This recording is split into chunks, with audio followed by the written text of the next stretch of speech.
तो ब्रेक के बाद स्वागत है आपका। बजट पेश कर दिया गया है और इस बजट को लेकर जिस तरह की उम्मीदें लगाई जा रही थी, जो बातें कही जा रही थी, वो काफी कुछ उन सभी सेक्टर्स को, उन क्षेत्रों को छुआ गया है इस बजट में। तो 7वीं बार वित्त मंत्री ने निर्मला सीतारमण की अगर बात की जाए, बजट पेश किया है और इस बजट में बड़ी चीजों के बारे में आपको बता देते हैं। सबसे बड़ी बात, टैक्स पर सबकी नजर थी, तो जो पुराना रिजीम है उसमें कोई राहत नहीं दी गई है, लेकिन नए टैक्स की अगर बात की जाए, जो नए रिजीम बनाए गए हैं उसमें राहत दे दी गई है। इसके अलावा जो सीमा शुल्क है, यानी कि हम कस्टम ड्यूटीज की बात करते हैं, तो कई चीजों को लेकर कस्टम ड्यूटी घटाई गई है और कई चीजों पर बढ़ा दी गई है। इसमें खासतौर पर कैंसर की अगर बात की जाए तो कैंसर की दवाएं सस्ती हो गई हैं। मोबाइल चार्जर आपको खरीदना है, मोबाइल खरीदना है, उस पर सीमा शुल्क घटा दिया, यानी ये भी सस्ते। लिथियम की बैटरी अगर आप खरीदेंगे अब, तो वो भी आपको सस्ती मिलेगी, यानी इलेक्ट्रिक वाहन भी सस्ते हो जाएंगे। बाकी और भी चीजें हैं, सोने और चांदी पर भी कस्टम ड्यूटी घटा दी गई है। बिल्कुल विनय, देखिए यहाँ पर जिस प्रकार से वित्त मंत्री निर्मला सीतारमण बजट पेश करते हुए नजर आई और तमाम चीजों की राहत जो है वो यहाँ पर लोगों के लिए, जो उम्मीदें लगातार तमाम जितने भी दर्शक हैं वो यहाँ पर कर रहे थे, लेकिन इस बीच यहाँ पर सबसे बड़ी बात ये हो जाती है कि राहत किसे किसे मिली है और महंगाई जिस तरह से विपक्ष भी लगातार निशाना साधता हुआ नजर आता है सरकार पर, क्या क्या चीजें महंगी हुई है, क्योंकि नई कर व्यवस्था में हम बदलाव देख रहे हैं। ऐसी कई चीजें हैं। अगर टैक्स की बात कर ली जाए तो 3 लाख तक सालाना आय जो है वो टैक्स फ्री कर दिया गया है। 3 से 7 लाख तक 5% का टैक्स कर दिया गया है। युवाओं के लिए भी एक बड़ी राहत यह है कि अगर वो लोन लेने की बात कर रहे थे लगातार जिस प्रकार से, तो वो भी 10 लाख तक का लोन जो है तमाम युवा ले सकते हैं, लेकिन स्टडी लोन होना चाहिए। इसी तरह की कई राहत जो है किसानों के लिए भी यहाँ पर कई तरह की राहत जो है वो यहाँ पर आज बताते हुए नजर आई है वित्त मंत्री निर्मला सीतारमण। और अब आपको बजट की बड़ी बातें यहाँ पर बता देते हैं कि आखिरकार बड़ी बातें क्या रही हैं। नई कर व्यवस्था में बदलाव देखने को मिला है और 3 लाख तक सालाना आय जो है वो यहाँ पर फ्री किया गया है। Particularly focus on employment, skilling, MSMEs and the middle class. I am happy to announce the Prime Minister's package of 5 schemes and initiatives to facilitate employment, skilling and other opportunities for 4.1 crore youth over a 5-year period, with a central outlay of 2 lakh crore rupees. I will speak about them shortly, while productivity and resilience in agriculture, transforming agricultural research. Our government will undertake a comprehensive review of the agricultural research setup to bring the focus on raising productivity and developing climate resilient varieties. Funding will be provided in challenge mode, including to the private sector. Domain experts, both from the government and outside, will oversee the conduct of such research. Release of new varieties. New 109 high-yielding and climate-resilient varieties of 32 field and horticultural crops will be released for cultivation by farmers. Natural farming. In the next 2 years, 1 crore farmers across the country will be initiated into natural farming, supported by certification and branding. Implementation will be through scientific institutions and willing gram panchayats. 10,000 need-based bio-input resource centers will be established. Missions for pulses and oil seeds. For achieving self-sufficiency in pulses and oil seeds, we will strengthen their production, storage and marketing. As announced in the interim budget, a strategy is being put in place to achieve Atmanirbharta for oil seeds such as mustard, groundnut, sesame, soybean and sunflower. Vegetable production and supply chains. Large-scale clusters for vegetable production will be developed closer to major consumption centers. We will promote farmer-producer organizations, cooperatives, and startups for vegetable supply chains, including for collection and storage and marketing. Digital public infrastructure for agriculture. Buoyed by the success of the pilot project, our government, in partnership with the states, will facilitate the implementation of the digital public infrastructure in agriculture for coverage of farmers and their lands in 3 years. During this year, digital crop survey for Kharif using the DPI will be taken up in 400 districts. The details of 6 crore farmers and their lands will be brought into the farmer and land registries. The states in the eastern part of the country are rich in endowments and have strong cultural traditions. We will formulate a plan, Purvodaya, for the all-round development of the eastern region of the country, covering Bihar, Jharkhand, West Bengal, Odisha, and Andhra Pradesh. This will cover human resource development, infrastructure, and generation of economic opportunities to make the region an engine to attain Vikasit Bharat. On the Amritsar-Kolkata Industrial Corridor, we will support development of an industrial node at Gaya. This corridor will catalyze industrial development of the eastern region. The industrial node at Gaya will also be a good model for developing our ancient centers of cultural importance into future centers of modern economy. This model shall showcase Vikas B, Virasat B in our growth trajectory. We will also support development of road connectivity projects, namely 1. Patna-Purnia Expressway, 2. Buxar-Bhagalpur Expressway, 3. Bodh Gaya, Rajgir, Vaishali and Darbhanga spurs, and 4. Additional 2-lane bridge over River Ganga at Buxar at a total cost of 26,000 crore rupees. Employment and skilling. Employment-linked incentive. Our government will implement following 3 schemes for employment-linked incentive as part of the Prime Minister's package.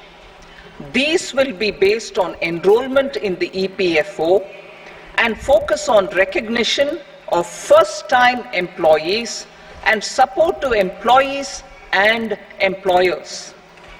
Scheme A, first-timers. This scheme will provide one.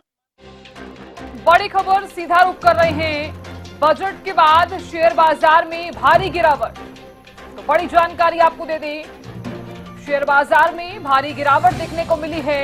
Sensex में 700 से ज्यादा अंक की गिरावट देखने को मिल रही है। तो बिल्कुल बजट पेश हो चुका है और बजट पेश जब हो रहा था उसी समय से ये गिरावट देखने को मिल रही थी और अब शेयर बाजार में ये बड़ी गिरावट देखने को मिली है। यानी शेयर बाजार में इतनी बड़ी खुशी नहीं देखने को मिली। बहुत सारे जो ट्रेडर्स हैं वो ये उम्मीद लगाकर बैठे थे कि कुछ ऐसी चीजें होंगी जिससे कि जो बाजार है उसमें रौनक और ज्यादा बढ़ जाएगी, लेकिन ऐसा हुआ नहीं है। शेयर बाजार में ये भारी गिरावट देखने को मिली है और आपको बता दें कि नजर बनी हुई थी, क्योंकि मार्केट बहुत ज्यादा डिपेंड करती है जब भी बजट पेश होता है और इसीलिए मार्केट पर नजर बनी रहती है। लेकिन यहाँ पर इतनी ज्यादा रौनक देखने को नहीं मिल रही। 700 अंकों की गिरावट अपने आप में एक बड़ी गिरावट होती है। बिल्कुल विनय, देखिए लगातार इस प्रकार से निगाहें टिकी हुई थी लोगों की भी कि शेयर बाजार में किस तरह से यहाँ पर बढ़त जो है वो देखने को मिल सकती है, लेकिन अब भारी गिरावट के साथ यहाँ पर किस तरह से 700 से ज्यादा अंक की गिरावट यहाँ पर देखने को मिली है। सेंसेक्स में लोगों की निगाह इसी पर टिकी हुई थी, क्योंकि बजट से पहले लोग यही उम्मीद करते हैं कि शेयर बाजार में लगातार बढ़त देखने को मिलेगी। लेकिन अब मायूसी हाथ लगी है। बजट के बाद शेयर बाजार में भारी गिरावट यहां पर देखने को मिली है। अगर यहां पर बात कर ली जाए तो कितने अंक की गिरावट है, तो विनय 700 से ज्यादा अंक की यहां पर गिरावट देखने को मिली है। बिल्कुल, और ये गिरावट हुई है और चर्चा इसी पर होगी कि ये बजट जो है वो बजट किस तरह का रहा है। जो उम्मीद की जा रही थी, क्या उस तरह का बजट आया है? जिन सेक्टर्स की हम लगातार बात कर रहे थे, सुबह से हम हरियाणा न्यूज के जरिए इस पर चर्चा कर रहे थे कि इन सेक्टर्स को क्या राहत मिल सकती है, उन सेक्टर्स को कितनी राहत मिली, किसको बिल्कुल भी राहत नहीं मिली, यानी मायूसी हाथ लगी है। इन पर चर्चा करेंगे। कुछ मेहमान हमारे साथ जुड़ चुके हैं। बिल्कुल, हमारे साथ अर्थशास्त्री सुभाष सप्रा जी लगातार बने हुए हैं और टैक्स एक्सपर्ट संजय सिंह लगातार बने हुए हैं। सबसे पहले सवाल सुभाष जी आपसे, क्योंकि बजट पेश कर दिया गया है, किस तरह से आप देख रहे हैं? हर किसी को उम्मीदें थी, हर किसी की निगाहें इस बजट पर टिकी हुई थी। सभी को नमस्कार। देखो, आज ये मोदी जो 3.0 मोदी सरकार का आज ये पूर्ण बजट है, पहला पूर्ण बजट है। और आज जनता को, गरीब को, युवाओं को, गृहिणी को बहुत उम्मीदें थी और वो सुबह से वो टीवी पर ही चिपके हुए, शायद ऐसा ही लग रहा था। बिल्कुल। और सबसे बड़ा अभी भाषण चल ही रहा था मैडम वित्त मंत्री जी का, सीतारमन जी का, तो एकदम बाजार में इतनी बड़ी गिरावट आ जाना, सेंसेक्स में 1200 अंक गिरकर ये 79,300 के स्तर पर कारोबार रहा। इसी तरह से जो निफ्टी है वो 400 अंक की गिरावट हुई। बिल्कुल, ये मतलब एक तरह से अनहोनी है। ऐसी उम्मीद नहीं थी, क्योंकि जो है ना, हमें बड़ी खुशी का माहौल था। और क्योंकि ये पहला बजट है और आगे विधानसभा के चुनाव भी होने वाले हैं, ये नहीं कि लोकसभा के चुनाव हो गए हैं, सरकार को, सेंटर हो या स्टेट्स को कुछ लेना देना नहीं है, आगे विधानसभा के चुनाव भी है। अब इसी तरह से जो सैलरीड पर्सन है, सैलरीड पर्सन को जो पुराना जो ओल्ड रिजीम है वो एज इट इज रखा गया, उसमें देयर इज नो चेंज। नए में जो है ना, थोड़ा सा इन्होंने जरा सा रिलैक्सेशन इन्होंने दिया है। क्योंकि इसमें जो 0 से 3 लाख तक इट इज नील, 3 से 7 लाख तक it is 5%, 7 to 10 lakh it is 10%, 10 to 12 it is 15%, the tax will be 15%, 12 to 15 lakh it will be 20%, और जिसकी 15 लाख से ज्यादा इनकम है दैट विल बी 30%। अब इसमें यानी इट मीन पहले 7 लाख तक फ्री था, अब इन्होंने 775 कर दिया, क्योंकि जो एक इसमें स्टैंडर्ड डिडक्शन को इन्होंने बढ़ाया, वो उसमें भी राहत दी, 50 से 75,000 कर दी। इसकी पहले से उम्मीद थी और हमें तो सुबह से हम बजट में बैठे थे, या और भी हमारे पैनलिस्ट थे जिसमें चार्टर्ड अकाउंटेंट्स भी हैं, सभी विद्वान थे, हमें उम्मीद थी 1 लाख हो जाएगी इसमें। क्योंकि पहले लोग जो है ना पुरानी रिजीम में जाना चाहते थे। बिल्कुल सर, पुरानी में मीन क्योंकि उसमें डिडक्शन थी, एटीसी की डिडक्शन भी है, बड़ा कुछ था उसमें, क्योंकि थोड़ी सी सेविंग हो जाती है। मतलब में क्योंकि मध्यम वर्गीय जो परिवार हैं, वैसे तो सारा बचत तो होती नहीं, सारे इतनी महंगाई के टाइम में सारा का सारा पैसा खर्च ही हो जाता है, 90% 95% तो बचत कर ही नहीं पाते, क्योंकि सब कुछ महंगा है। अब माननीय मंत्री जी ने ये भी बोला है, जो inflation rate it will be 4%, तो इसमें देखते हैं भाई क्या होने वाला है, गॉड ब्लेस। और इसमें ये जरूर है, जो रोजगार है उस पे इन्होंने थोड़ा सा जरूर जैसे उम्मीद थी, क्योंकि जो पिछले जो लोकसभा चुनाव में सबसे जो बड़ा मुद्दा था जो विपक्ष ने उठाया और जो इलेक्शन लड़ा गया, चाहे वो उसको किसी को सफलता मिली या नहीं मिली, वो अनएम्प्लॉयमेंट था। तो इसमें जो बेरोजगार जो युवाएं हैं उनकी तरफ थोड़ा सा जरूर ध्यान रखा है इन्होंने।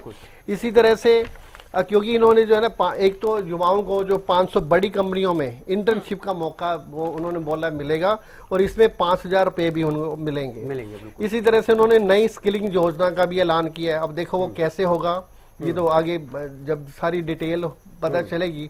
तो इसी तरह से इन्होंने महिलाओं के लिए भी जो कौशल विकास योजनाएं हैं वो भी शुरू करने का इन्होंने प्रावधान किया है। गरीबों के लिए मुफ्त राशन ये तो पहले भी चलता है, अब देखो इसमें कुछ और इंक्रीज होता है, ये तो टाइम बताएगा। कृषि पर भी इन्होंने थोड़ा सा जोर दिया है, क्योंकि जो किसान है, हाँ जी, पहले से आंदोलन है, बहुत बड़े बड़े आंदोलन किए, तो इन्होंने अलग से इसमें बजट रखा है 1.52 लाख करोड़ जो कृषि क्षेत्र का है।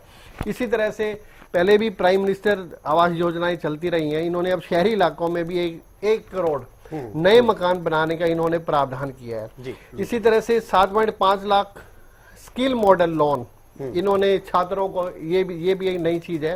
एक थोड़ा सा मुद्रा लोन है, वो भी थोड़ा सा इन्होंने उसका जो रेट बढ़ाया है और 10 लाख से 20 लाख इसमें उन्होंने किया गया। बिल्कुल। अच्छा, इसी तरह से अब एक इन्होंने नई चीज शुरू की है। हाँ।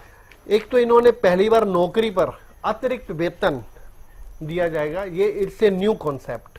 अब इसी तरह से अब सब्जियों पर, अब सब्जी जो है ना, किसान जो सब्जी बेचता है, मतलब किसान तो बेचता है 10-20 रुपए में टमाटर और वो 100 रुपए आगे बाजार में बिकती है वो। अब इस तरह से उन्होंने अब ये नई चीज, अब ये सप्लाई चेन शुरू सुभाष जी करने एक जा बार रहे हैं। रोकूंगा क्योंकि एक बार जो गेस्ट हैं बाकी उनको भी इंट्रोड्यूस करवा देते हैं, फिर मैं आपके पास आ रहा हूं। केवल डिंगरा जी हमारे साथ अभी जुड़ जाएंगे थोड़ी बहुत देर में। इसके अलावा अजय चौधरी जी हमारे साथ जुड़ गए जेजेपी से, सर स्वागत है आपका। रजत पंजेटा जी हमारे साथ जुड़ गए इनेलो से। इसके अलावा हम लगातार बात कर रहे हैं, नेहा धवन जी भी हमारे साथ जुड़ गई हैं बीजेपी से, बहुत स्वागत है मैम आपका भी। तो ये तमाम गेस्ट जुड़ गए हैं और ये सिलसिला आगे भी चलता रहेगा, ये तमाम गेस्ट हमारे साथ जुड़ते रहेंगे, इनसे राय लेते रहेंगे।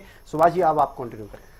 जी, जिस तरह से पहले से कल मोदी साहब, माननीय प्रधानमंत्री जी ने संसद में जो भाषण दिया था, उन्होंने यही बोला था भाई ये जो अमृत काल का ये एक महत्वपूर्ण बजट होगा और इसको ध्यान में रखा जाएगा अगले 5 साल को, और ध्यान में रखा जाएगा 2047 100 साल बाद, क्योंकि 1947 में इंडिया आजाद हुआ, तो 2047 का जो विकसित भारत का जो सपना है उसकी नींव रखी जाएगी इस 5 साल के बजट में।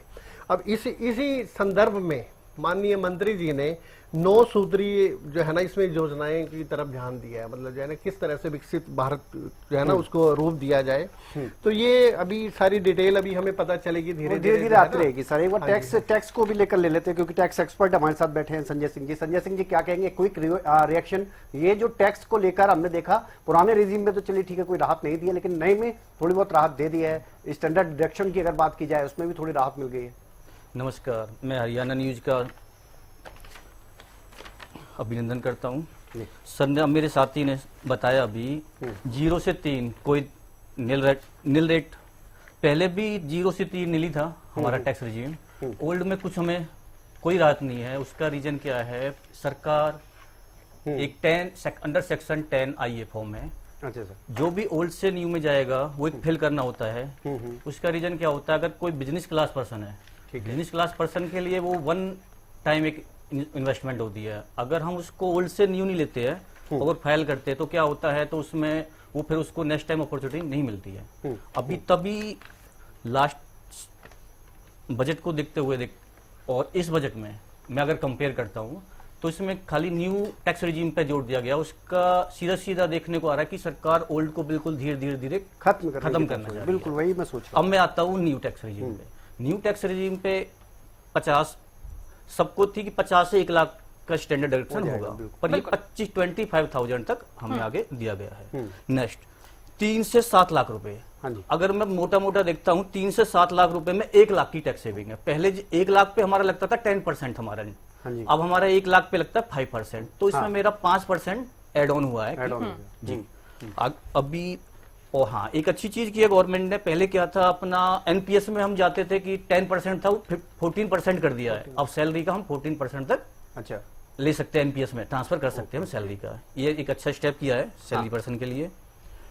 और अभी स्टूडेंट के लिए एक अच्छा इंसेंटिव लिया है कि अभी जो स्टूडेंट जो एजुकेशन लोन लेगा उसमें 3% इंटरेस्ट रेट लगेगा। तो ये भी एक अच्छा इंसेंटिव है। बिल्कुल बिल्कुल। और ये कुछ अच्छे कदम उठाए गए हैं। अगर हम उस नजरिए से देखें, जो हम पुराने की तो बात कर ही नहीं रहे, नए की बात कर रहे हैं। नेहा धवन जी जुड़ी हुई है, मैं चाहूंगा कि साथ में आप उनसे रिएक्शन। बिल्कुल, तमाम गेस्ट भी लगातार बने हुए हैं। संजय जी, हम लौटेंगे आपके पास, आप बने रहिएगा।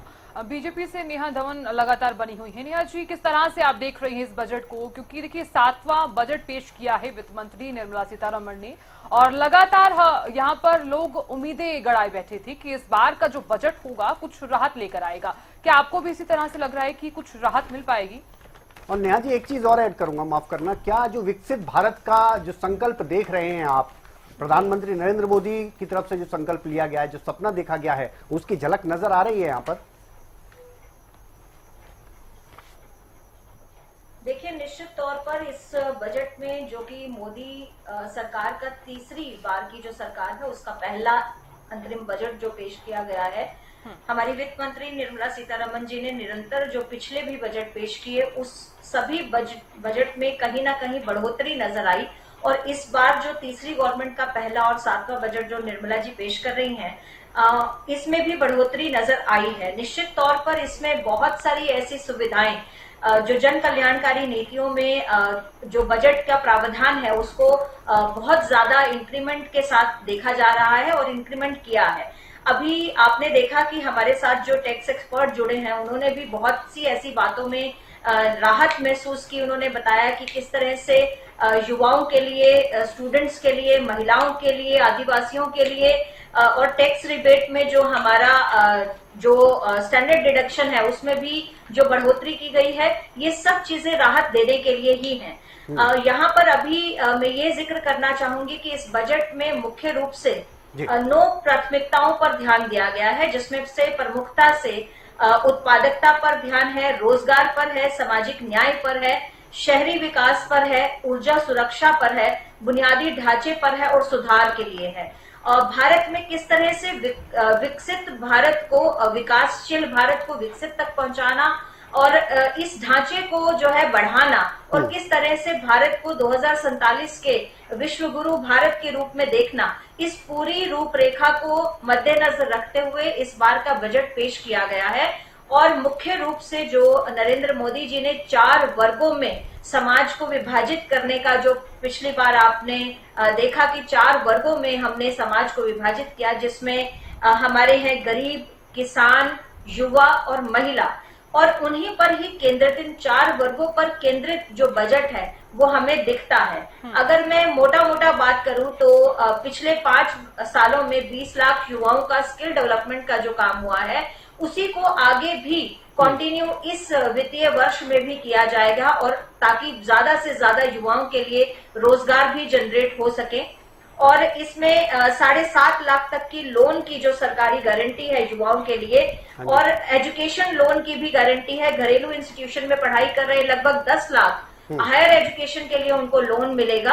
इस तरह के युवाओं को लेकर और महिलाओं के लिए देखिए 3 लाख करोड़ रुपए का बजट कर दिया गया।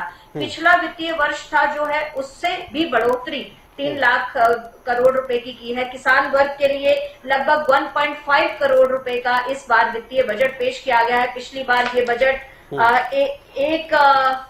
125 करोड़ रुपए था। और अगर हम इसकी तुलना करें यूपीए से, 2013 और 14 का जो बजट था वो केवल 18,961 करोड़ रुपए था यूपीए के समय में, लेकिन ये 2023-24 में 1,25,000 करोड़ रुपए हुआ और अब ये 1.5 लाख करोड़ रुपए हो चुका है। तो आप अंतर भी देखिए कि किस तरह से मोदी गवर्नमेंट जो है वो निरंतर इस प्रयास में है कि भारत को किस तरह से आगे बढ़ाया जाए वैश्विक पटल पर, और भारत की जीडीपी को किस तरह से बढ़ाया जाए, भारत के जो व्यक्ति हैं प्रति व्यक्ति आय को किस तरह से बढ़ाया जाए, और किस तरह से $5 ट्रिलियन की जो हमारी फाइनेंशियल पोजीशन है उसको किस तरह से $3 ट्रिलियन तक लाया जाए। और इसमें आगे जो मैं आपको बताना चाहूंगी कि ग्रामीण विकास के लिए इस बार का जो बजट है वो 2.66 करोड़ रुपए का आवंटन किया गया है।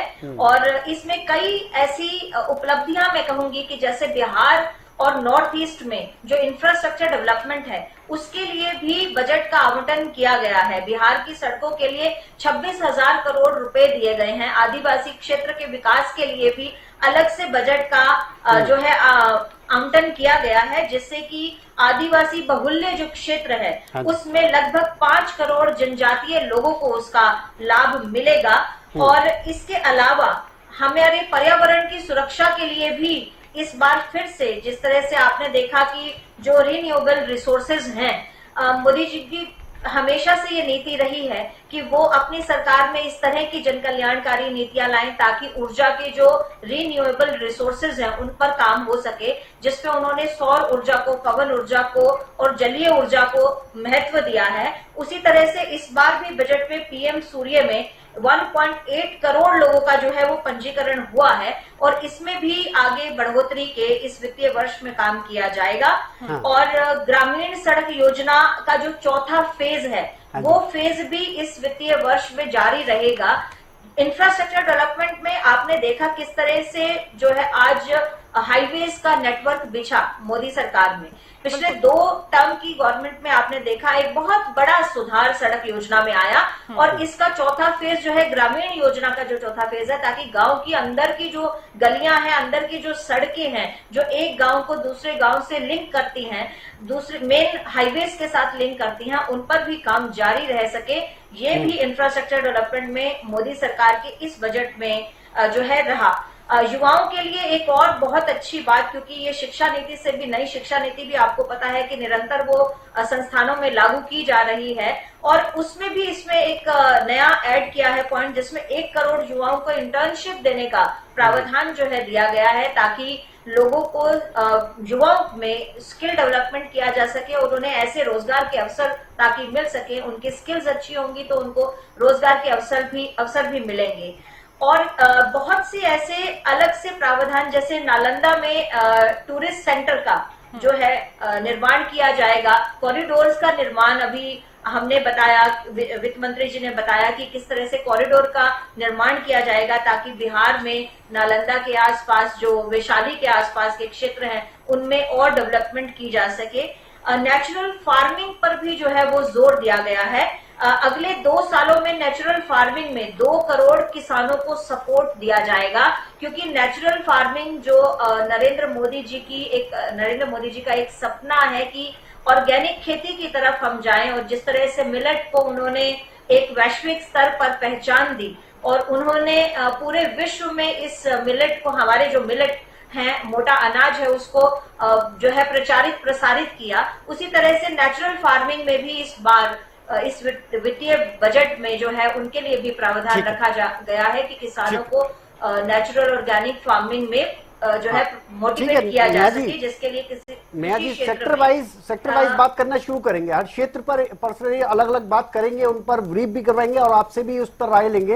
लेकिन बाकी और गेस्ट है, उनसे भी एक बार पता कर लेते हैं कि क्या वो इस चीज को लेकर, खासतौर पर इस बजट में अगर बात करें, जिन चीजों की बात हम सुबह से कर रहे हैं, वो क्या वो मानते हैं कि उन चीजों की जो पूर्ति है वो इस बजट के जरिए हुई नहीं हुई। तो ये ज्यादा जरूरी हो जाता है। केवल डिंगरा जी हमारे साथ जुड़ गए। केवल डिंगरा जी, सुबह से हम बात कर रहे हैं, इन्हीं पहलुओं पर बात कर रहे हैं और इन्हीं पहलुओं को आप बार बार उठा रहे थे, चाहे वो रोजगार की बात करें, चाहे इसके अलावा वो युवाओं की बात करें, महिलाओं की बात करें, कृषि की बात करें या फिर टैक्स को लेकर बात करें। ये तमाम पहलुओं का जिक्र इसमें दिखता है, इनको छुआ गया है निर्मला सीतारमण जी की तरफ से। आप क्या कहेंगे, किस तरह से आप देखते हैं, विपक्ष में आप बैठे हैं, किस तरह से इस बजट को आप लोग देख रहे हैं?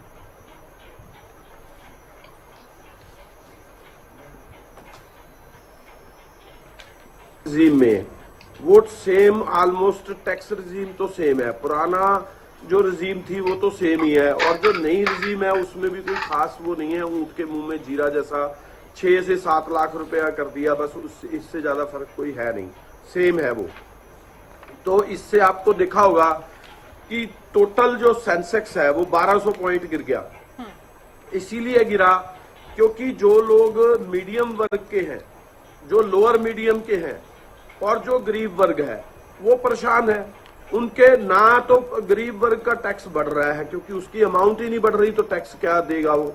मीडियम और लोअर मीडियम जो है, जो थोड़ा बहुत टैक्स के रिजीम में आता है, उसके लिए कुछ फर्क है नहीं। वो अपने घर की बचत कर नहीं सकता। वो टैक्स को अगर वो दे, कितनी महंगाई में, कितने सिस्टम में वो चलता है। जो जीएसटी है उसमें कोई फर्क डाला नहीं। जीएसटी जो है वो एज इट इज सेम है, हर आदमी को देनी पड़ती है और लोग जो है जीएसटी की दरों से बहुत परेशान है। ये कहते हैं कि हम उसमें चेंजेस कर सकते हैं, ये कर सकते हैं, लेकिन आज भी जो चेंजेस है 28% जो टैक्स है, 40% जो टैक्स है, 70% जो टैक्स है, 120-30%, 150% तक पेट्रोल डीजल के ऊपर टैक्स है, वो लोगों से बियर नहीं हो पा रहा। लेकिन सरकार तस की मस है, सरकार इस बात को लिए ना सोच रही है। सरकार सिर्फ ये कह रही है हमने रेवेन्यू बढ़ा लिया।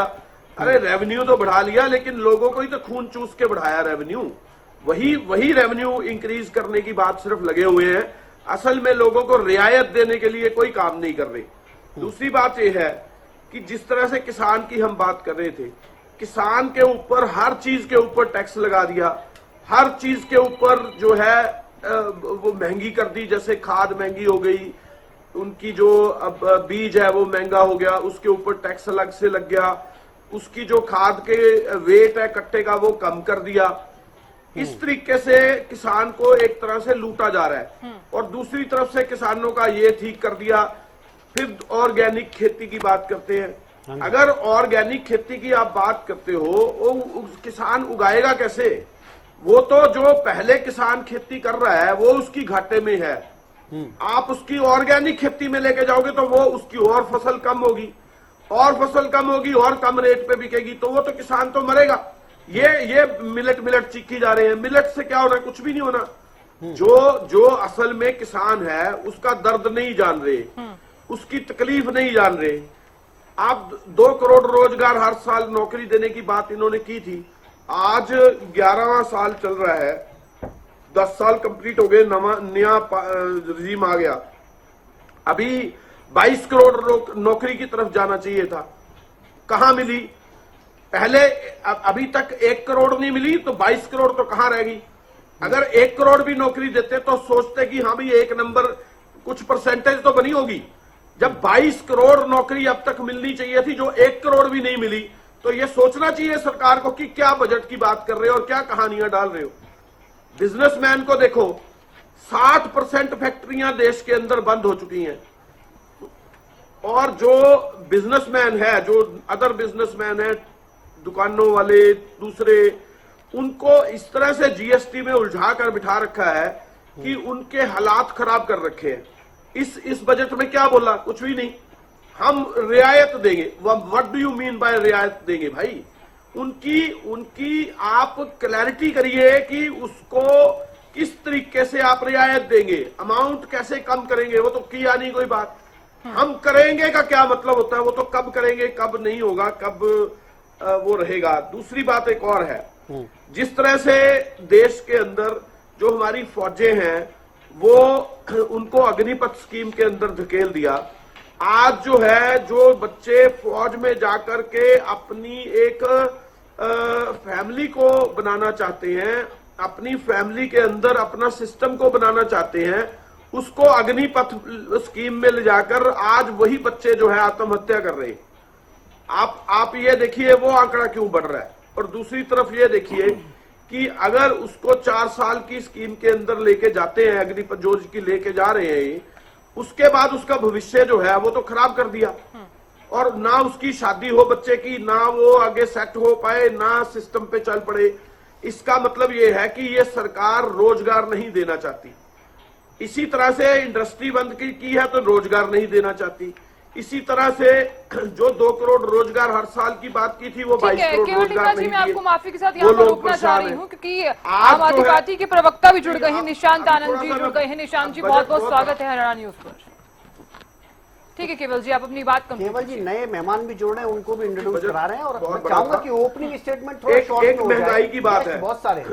हाँ, थोड़ी सी बस 2 मिनट इससे सिर्फ थोड़ा सा दीजिए, बस मैं बताता हूँ। एक महंगाई है जो लोग बड़े परेशान हैं। आप देखिए महंगाई से लोग किस तरह से त्रस्त है। जो आम आदमी की 3 गुना 4 गुना हर चीज के रेट बढ़े हैं, चाहे वो दाल हो, सब्जी हो, सिलेंडर हो, और चीजें हो, 4 गुना रेट बढ़े हैं। इन्होंने कहा कि हमने बजट में प्रावधान किया है, तो भाई साहब 4 गुना जो रेट बढ़े हैं उसका बजट का उतना फर्क कहां पड़ा है? आप ये देखिए, पिछले बजट की बात करते हैं और इस बजट की बात में तो वाह भाई लूटने की बात करते हैं, हमने इतनी इंक्रीज कर दिया, लेकिन महंगाई जो 4 गुना बढ़ी है उससे लोगों का फायदा क्या हो रहा है? तो नुकसान हो रहा है उल्टा। इस बात के बारे में क्या कहना चाहेंगे? ठीक है जी, ठीक है केवल ढिंगला जी, आप बने रहिए हमारे साथ, और भी गेस्ट लगातार बने हुए हैं, उनसे भी एक रिएक्शन ले लेते हैं। इनेलो के प्रवक्ता रजत जी भी बने हुए हैं। रजत जी, क्योंकि 7वीं बार बजट पेश किया है और ऐसे में तमाम वर्गों को इससे बहुत ज्यादा उम्मीदें भी थी, चाहे वो महिला हो, चाहे वो किसान हो, चाहे वो अन्नदाता हो, चाहे कोई भी वर्ग हो, सभी को साधने का पूरा यहाँ पर प्रयास किया गया है। आप किस तरह से इस बजट को देख रहे हैं? एक छोटा सा रिएक्शन। देखिए, बजट का तो रिएक्शन आपको स्टॉक मार्केट ने बता ही दिया होगा कि जो स्टॉक मार्केट गिरी है उससे देश का जो मिजाज है वो आपको पता चल ही गया होगा। देखिए, जो हालत है अभी आज जब से ये भाजपा सरकार आई है, तो भाजपा सरकार क्या कर रही है कि भाजपा सरकार जो मिडिल क्लास है या लोअर मिडिल क्लास है उसके ऊपर ही जो है वो ज्यादा बोझ डालने का काम कर रही है। होना ये चाहिए कि जो अमीरों से टैक्स कलेक्ट करिए और उनसे तो ये चंदा ले लेते हैं और उनको रियायतें भी बहुत देते हैं। कॉर्पोरेट उसको सारे आंकड़ों के साथ में बताने की आपको कोशिश करूंगा, क्योंकि देखिए कॉर्पोरेट टैक्स का ना केवल इन्होंने लगभग 6 लाख करोड़ की पिछले साल सब्सिडी देने का काम किया और साथ ही में जो कॉर्पोरेट टैक्स है वो 30% से घटाकर उसको 22% कर दिया, जिसके फलस्वरूप लगभग 1.5 लाख करोड़ का तो घाटा हमें हर साल उठाना पड़ ही रहा है। कुछ आंकड़े आपको देने की कोशिश करूंगा। पिछले 5 साल का आंकड़ा देता हूं आपको, 2018 का दूंगा और फिर 2023 का आंकड़ा दूंगा। जो इंडिविजुअल्स हैं जिनसे जो स्टैंडर्ड क्लास है, मिडिल क्लास है, जिनसे जो 2018-19 में जो टैक्स कलेक्शन था वो 4,73,180 करोड़ के आसपास का जो टैक्स कलेक्शन हुआ था, वो जो 2022-23 में आकर 8,33,307 करोड़ हो गया, लगभग दुगना हो गया वो टैक्स जो इन्होंने स्टैंडर्ड क्लास से और आम जनता से लेने का काम किया। वही जो कॉर्पोरेट टैक्स था वो 2018-19 में लगभग 6,63,572 था, जो 2022-23 में जैसे कि मैंने आपको उसका बताया आंकड़ा इंडिविजुअल वाले का लगभग दुगना हो गया। ये भी दुगना नहीं 3 या 4 गुना होना चाहिए था, लेकिन बड़ी अफसोस की बात है केवल 24% बढ़कर वो 8,25,834 करोड़ पर ही रह गया। और जो अभी लेटेस्ट फिगर आई है वो उसमें ज्यादा इजाफा नहीं है, वो लगभग और 50,000 करोड़ बढ़ा है। तो कैसे ये अपने उद्योगपतियों को छूट दे रहे हैं। लगभग उद्योगपतियों का इन्होंने जो एनपीए था वो 14,53,000 करोड़ के आसपास उनका एनपीए माफ कर दिया। सारा बोझ डाला तो जा रहा है, टैक्स तो आप ले रहे हैं, मिडिल क्लास से कमर तोड़ रहे हैं उसकी महंगाई से और टैक्सेस से, लेकिन देश के ऊपर आप अतिरिक्त बोझ भी डाल रहे हैं कर्ज का, जो लगभग 157 ट्रिलियन के आसपास था और हमारी जो टोटल जीडीपी है उसका लगभग 60% के आसपास कर्ज तो हमारे ऊपर आप चढ़ा ही चुके हैं। जो पिछली फिगर्स थी वो मैं आपको बता रहा हूँ, लेटेस्ट क्या है वो भी आ जाएंगे सामने जब सरकार देगी। तो आप देखिए हर चीज पे तो टैक्स है, एफडी के ऊपर आप टैक्स देते हैं, सेविंग का इंटरेस्ट है उस पर आप टैक्स देते हैं, एलटीसीजी है उसके ऊपर आप टैक्स देते हैं, एसटीसीजी है उसके ऊपर आप टैक्स देते हैं, डिविडेंड है उसके ऊपर आप टैक्स जनता से आप वसूल करते हैं, पीपीएफ के ऊपर भी आप जनता से टैक्स वसूल करते हैं, पॉलिसी की मैच्योरिटी होती है उस पर भी आप जनता से टैक्स वसूल करते हैं, और हर चीज के ऊपर आप जीएसटी की दरें हैं, डायरेक्ट टैक्सेस हैं, इनडायरेक्ट टैक्सेस हैं। तो आज सेविंग नहीं है, हर व्यक्ति पर्सनली भी मैं आपको बताऊं, किसानों वर्ग को बांट लीजिए, चाहे गरीब और गरीब हो रहा है, चंद अमीर जो है उनके पास देश की सारी दौलत है। मतलब आप लगाइए कि जो टॉप 10% है उनके पास लगभग 70% जो देश की वेल्थ है वो 660 बिलियन डॉलर्स की वेल्थ उनके पास है, मगर वो मात्र 3% टैक्स देते हैं।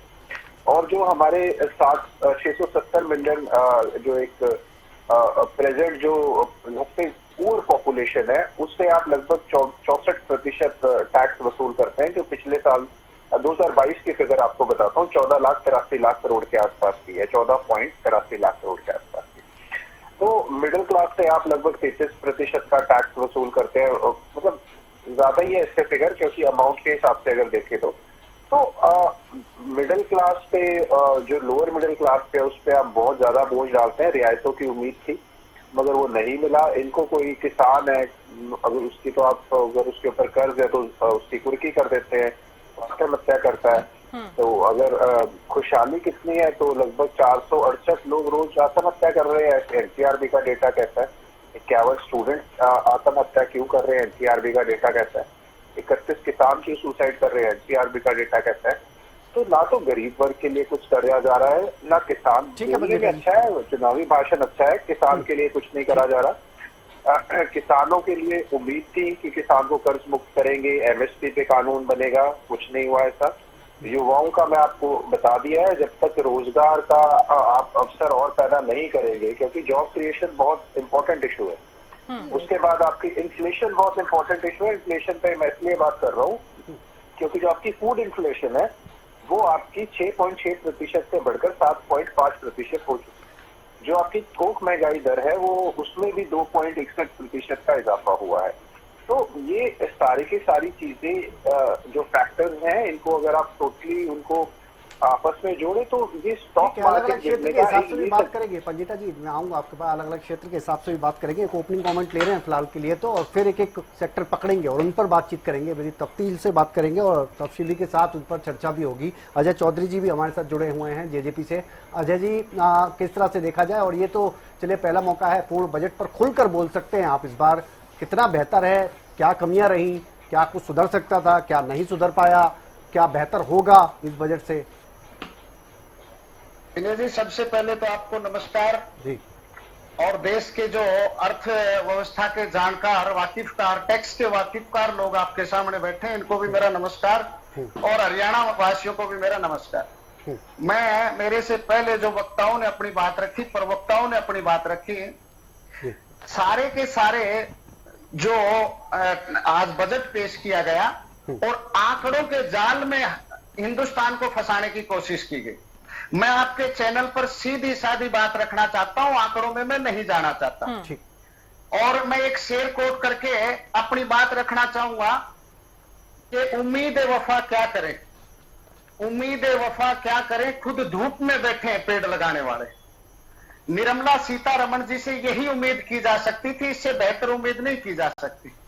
हमें पता है कि इस देश का, हिंदुस्तान का 75% जनता ग्रामीण अंचल में रह करके अपना जीवन निर्वाह करती है। इस देश के 75% लोग खेती पर निर्भर करते हैं, और जिन लोगों को खेती हर से, खेतों से, किसानी से, ग्रामीण अंचल से कोई सरोकार ना हो, तो फिर उसे बेहतरी की उम्मीद क्या की जा सकती है।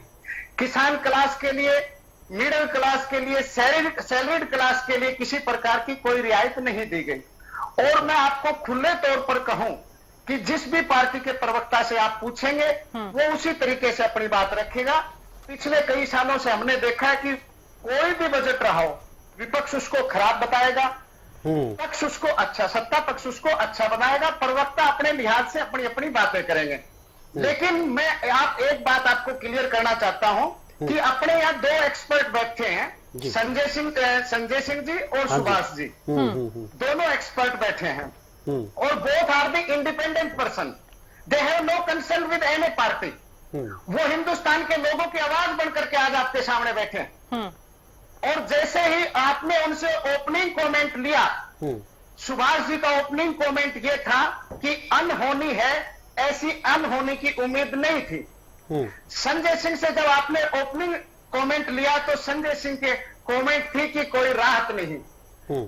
इसके साथ साथ मैं तीसरी बात और जोड़ना चाहता हूं कि जिस तरह से बाजार में भारी गिरावट दर्ज की गई, ये तीनों चीजें इस बात को इंगित करती हैं और इस तरफ दिशा निर्देशित करती हैं कि इस अमृत काल में देश के गरीब आदमी को विष पिलाने की कोशिश बजट के माध्यम से की गई। ठीक है, ठीक है अजय जी, वजह रही है आपके पास, यही वजह रही है अजय जी, क्योंकि हमने ओपनिंग कमेंट सबसे पहले सुभाष जी से लिया या संजय जी से लिया, क्योंकि ठीक है आप विपक्ष में हैं तो आप तो खराब बताएंगे ही, और सत्ता पक्ष में अगर बात करें नेहा जी हैं तो वो बेहतर ही बताएंगी। तो इस वजह से उनसे हमने जानने की कोशिश की, जिससे कि हमारे दर्शकों तक पहुंचे बात कि किस तरह का ये बजट है और इससे क्या कुछ हमें आगे देखने को मिलता है भविष्य में। मैं चाहूंगा कि आप अगले गेस्ट के पास सुने।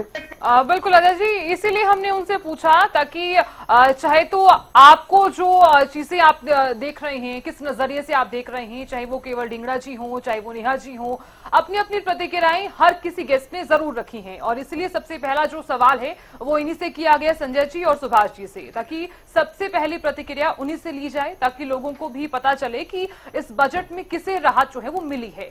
आप बने रहिए हमारे साथ, निशांत जी लगातार बने हुए हैं। निशांत जी, किस तरह से आप इस बजट को देख रहे हैं, क्योंकि 7वीं बार महिला होने के नाते निर्मला सीतारमण ने ये बजट पेश किया है, वो खुद एक गृहिणी भी हैं, तो यहां पर मैं चाहूंगी कि आप अपनी प्रतिक्रिया रखिए एक छोटे से वे में और एक छोटा सा कमेंट। सभी को मेरा नमस्कार। देखिए, जिस तरीके से सबने कहा कि गरीबों के लिए, लोअर मिडिल क्लास और मिडिल क्लास लोगों के लिए कोई राहत नहीं है, किसानों के लिए कोई राहत नहीं है, व्यापारियों के लिए कोई राहत नहीं है। स्टॉक मार्केट ने सुबह दर्शाया कि किस तरीके का बजट रहा।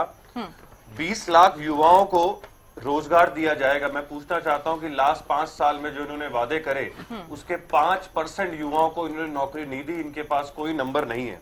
जिस तरीके से पीएम आवास योजना में 3 लाख से ज्यादा घर दिए जाएंगे, जो पिछले कुछ सालों के आंकड़े हैं उसके हिसाब से इन्होंने अभी तक काम पूरा नहीं किया। 6 लाख करोड़ का सब्सिडी इन्होंने दिया है कॉर्पोरेट को। लोअर मिडिल क्लास गरीबों के लिए, किसानों के लिए इन्होंने कोई भी इस बजट में कोई भी ऐसी चीज नहीं करी जिनके लिए वो उनके लिए अच्छा रहे। देखिए, मेरे को लगता है कि सरकार वही अच्छी होती है जो गरीब के लिए सोचे, सुने और उसके लिए काम करे। जिस तरीके का बजट आज पेश किया गया है, मुझे लगता है सिर्फ अपर क्लास को ध्यान रखते हुए और किस तरीके से टैक्स और जीएसटी और लिया जा सके, लेकिन राहत के लिए इन्होंने कोई भी काम इस बजट पे मुझे लगता है लोगों के लिए नहीं किया है। ठीक, सुभाष जी क्या लगता है? अभी मैं नंबर देना चाहूं आपके नजरिए से, तो आप कितने नंबर दोगे? और इसके अलावा आपको क्या लगता है कि वो कौन सा वर्ग रहा है जिसे छुआ नहीं गया ठीक से, जिसको राहत शायद नहीं मिली इस बजट से? देखो, ये मैं तो ये कहूंगा, सबसे पहले अभी जो इलेक्शन हुआ है और मोदी सरकार को बनाने में एनडीए में दो हमारे जो मेन जो व्यक्ति हैं, जो सीएम हैं, Nitish Kumar ji from Bihar and Chandrababu Naidu ji from Andhra Pradesh. It is a return gift, ये उनको रिटर्न गिफ्ट दिया है मोदी साहब ने, क्योंकि उनके लिए स्पेशल प्रावधान किया गया है। मतलब बिहार के लिए भी एक्सप्रेसवे, एयरपोर्ट बनाए जा रहे हैं और 11,500 करोड़ रुपए का इन्होंने प्रावधान रखा है बिहार के लिए, बाढ़ आपदा के लिए भी बिल्कुल अलग से रखा है। इसी तरह से आंध्र प्रदेश के लिए भी वहां ये पर्यटन केंद्र बनाए जाएंगे और उनके लिए अलग से 15,000 करोड़ रुपए मोदी सरकार ने अलग से प्रावधान रखा है। ये तो बिल्कुल उनको बधाई है आंध्र प्रदेश को और बिहार वासियों के लिए। मोदी, क्योंकि गवर्नमेंट बनाने में इन्हीं का योगदान रहा है। ये तो चाहे वो चिराग पासवान हो या जो भी हो, असली मतलब यही जो दो व्यक्ति हैं, नीतीश और नायडू जी, जिन्होंने गवर्नमेंट को बनाने में योगदान किया है। अब इसमें अब सोना चांदी सस्ता कर दिया जी। सोने चांदी का गरीब व्यक्ति से क्या संबंध? मैंने भी कभी नहीं, मैं भी नहीं देखता, ना मैं पहनता हूँ। हाँ जी, चमड़े के जूते सस्ते, चमड़ा चप्पल और पर्स सस्ते। चमड़े का जूता गरीब व्यक्ति नहीं लेता, चमड़ा तो बड़ा महंगा होता है जी। नायलॉन की चप्पलें डालने वाला, अभी आपने मेरे से रिएक्शन पूछा है भाई, किसको मतलब उन्होंने इग्नोर किया गया है। मैं तो being a professor, being a अर्थशास्त्री, हम तो I am not a political person. गरीब व्यक्ति को ध्यान में देना चाहिए, जो मजदूर है, मजदूर है, जो छोटा सा व्यापारी है, जो रेडी वाला है, उनको इसमें क्या मिला? रोजी रोटी, सिलेंडर कहाँ उसको सस्ता हुआ, ये बताओ ना। महंगाई सस्ती नहीं करी उन्होंने, कहा चलो स्टेबल रखी जाएगी, 4%, पहले भी यही रेट चल रहा है तो 4% रखी जाएगी। मतलब महंगाई में कमी नहीं रही। आज जो इन्फ्लेशन, जो कॉस्ट ऑफ इन्फ्लेशन इंडेक्स है जी, मतलब बहुत महंगा है। गरीब व्यक्ति को कहाँ मिला? वो कहाँ बच्चों को पढ़ाएगा? हमारा तो ये निवेदन है, मतलब madam Sitharaman ji, she is well experience, 7वां बजट है उनका। ये ठीक है, लोकसभा के इलेक्शन हो चुके हैं, परंतु विधानसभा के चुनाव सिर पे हैं 2-3 महीनों में, ठीक है। तो ये उनको, जो गरीब व्यक्ति को भी बिल्कुल ध्यान में देना चाहिए था। स्टूडेंट्स को रोजगार ठीक है, अब उनको अब पढ़ाई पे, एजुकेशन पे जोर देना चाहिए। अब एजुकेशन का कितना बजट है वो देखा जाएगा, अभी तो हमारे पास फिगर नहीं आई एजुकेशन पे कितनी है। हाँ जी, डिटेल्स आ रही है। हाँ, जो युवा को जो है ना, रोजगार, युवा, पढ़ाई, हाँ जी, स्वास्थ्य, कैंसर पे तो थोड़ा सा हमें वो देखा भाई, उसके लिए थोड़ा सा मुफ्त कर, दवाइयां सस्ती कर, असली जो है स्वास्थ्य पे।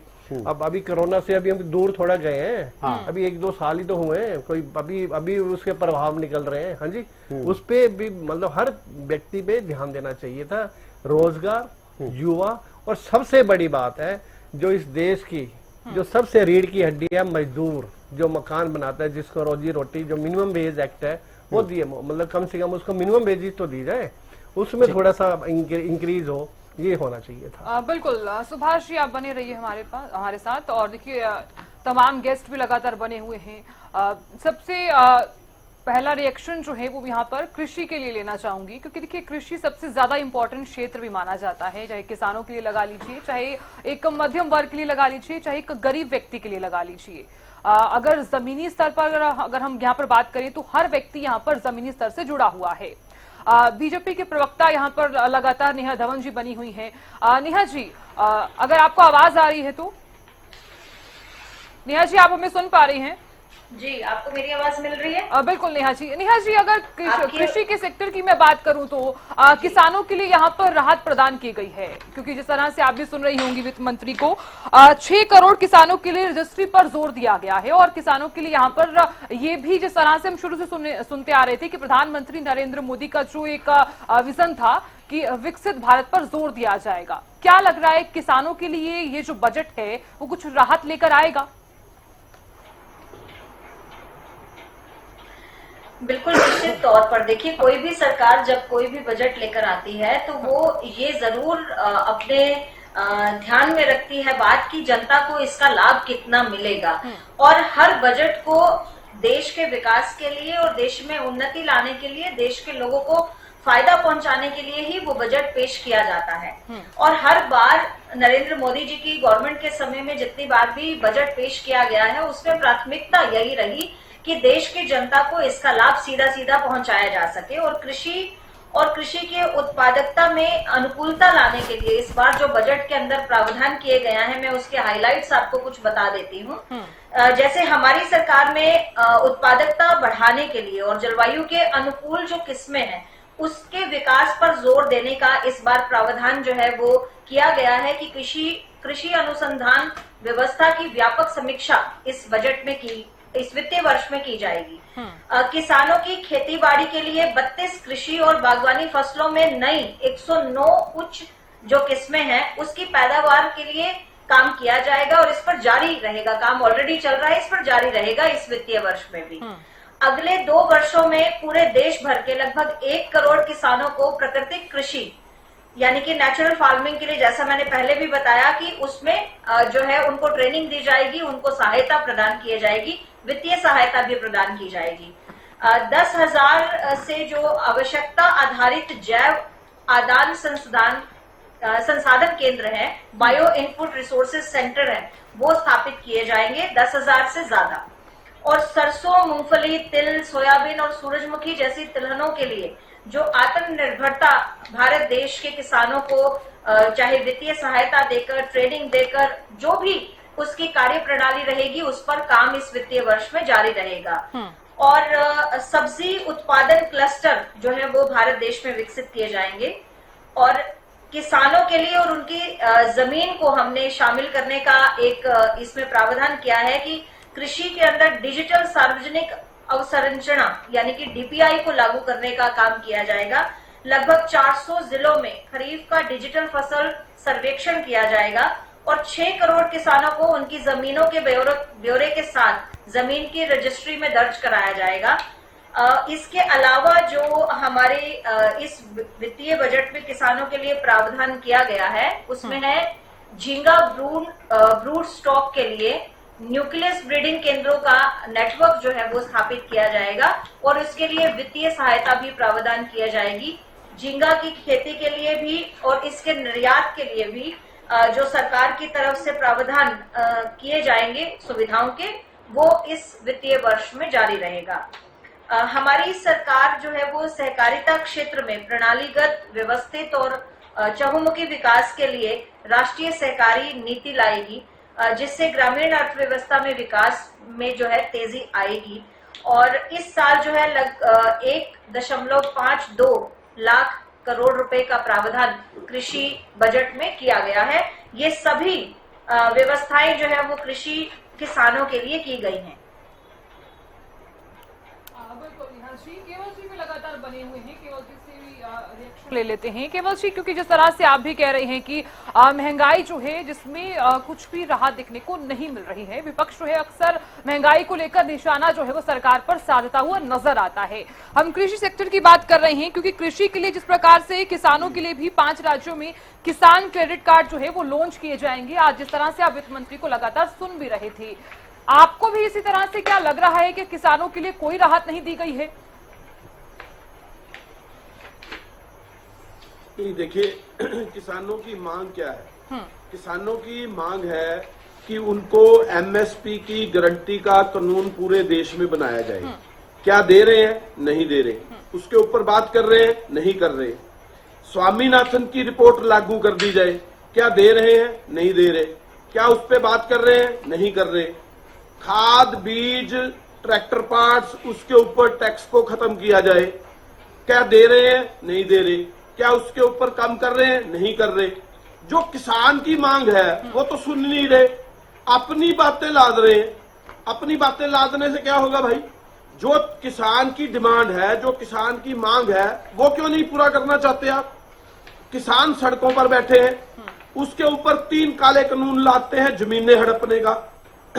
अगर जमीनें हड़पने के लिए वो सरकार जमीन पर बैठ गए किसान और 1 साल तक उन्होंने तशद्दद सही और 750 किसान शहीद हो गया, आप लोगों ने उसके लिए क्या किया? आप किसी के घर गए, किसी को पूछा कि भाई आपके घर का व्यक्ति मर गया, वो चला गया, आपको हम ये पैसा देते हैं, आपके लिए हम जो है बॉर्डर खोलते हैं, आप हमें दिल्ली में आके मिलिए। किसी ने कोई बात करी? कोई कृषि मंत्री आया? किसी ने कोई, मोदी जी ने, किसी और ने कोई बात करी? क्या आज के बजट में इसका कोई प्रावधान रखा? नहीं रखा। जब इन्होंने कुछ काम करना ही नहीं किसानों के लिए, तो ये इधर उधर की बातें करके फायदा क्या है? टाइम वेस्ट करते। जो बात किसान मांगता है वो तो पूरी नहीं करते, उसको तो सुनते भी नहीं। मांगने की बात तो और है, 3 काले कानून अलग से बनाते हैं कि उनकी जमीनें भी हड़प ली जाए और बड़े बड़े पूंजीपतियों को दे दी जाए। ये जो एनडीए की सरकार अब बनी है ना, ये कुछ अमीरों को अमीर बनाने में लगी हुई है और बाकी जो सरकार है पूरे देश को, उसमें किसान भी हैं, बाकी वर्ग भी हैं, उन सबको गरीब बनाने के लिए लगी हुई है, उनको नीचे लाने के लिए लगी हुई है। ये सिर्फ कुछ चंद अमीरों की सरकार है, वही काम कर रही है, बाकी सभी लोगों को गरीब बना रही है। ये है सीधा सीधा किसानों के बारे में और दूसरे देश के बारे में और निचोड़ की बात जो है। ढींगरा साहब, जहां आप कह रहे हैं, ढींगरा साहब आप कह रहे हैं कि सरकार ने कुछ